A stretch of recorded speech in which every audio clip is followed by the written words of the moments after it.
Ako nga po pala si Jenna. Ito ang una kong araw sa eskwelahan.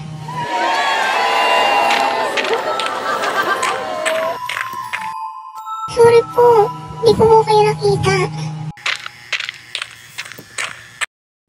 Hello, you transfer ka dito?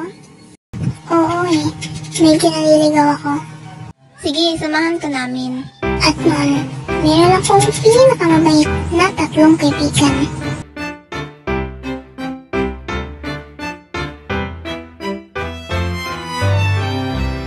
Jenna, meron ka bang alam na creepy story about sa school?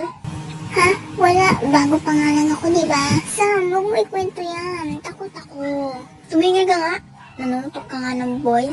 Tapos mo to? Takot ka? Sige, gusto ko marinig yan. Isang araw, may class picture kami ng classmate ko. Actually, wala kami doon kasi absent kami. Pero nung tinignan namin ang class picture nang may abot ng teacher namin, tinignan namin mabuti at mayroong lalaki sa likod ng classmate ko. Nakapula ito at suot-suot yun dati ng teacher namin na lalaki. Sumunod naman sa gym. Doon naman nagaganap ang mga sayaw. Pero babae nagpahinga kasi pagod na pagod siya sa pag-training sa mga classmate niya. Nang mapagod na ang lahat, ay umuwi na ang lahat at naiwan ang babae mag-isa.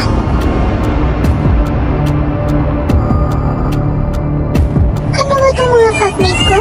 Walang kwenta? Iniwan ako. Papauwi na sana ako. Pero may narinig ako.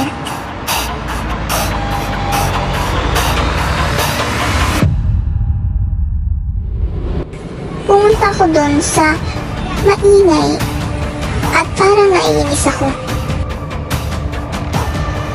At pagkatapos nun, meron siyang nakitang babae na nakaitim at nakatalikod nang biglang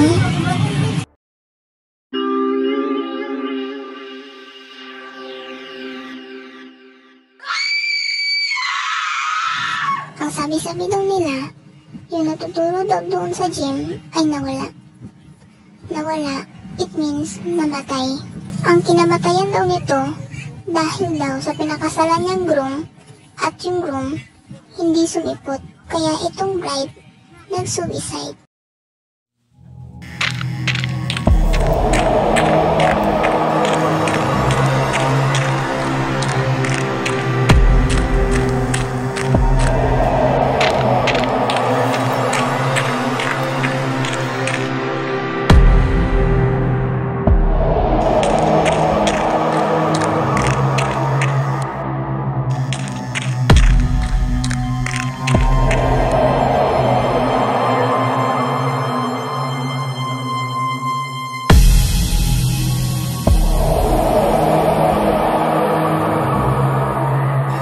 Hehehehe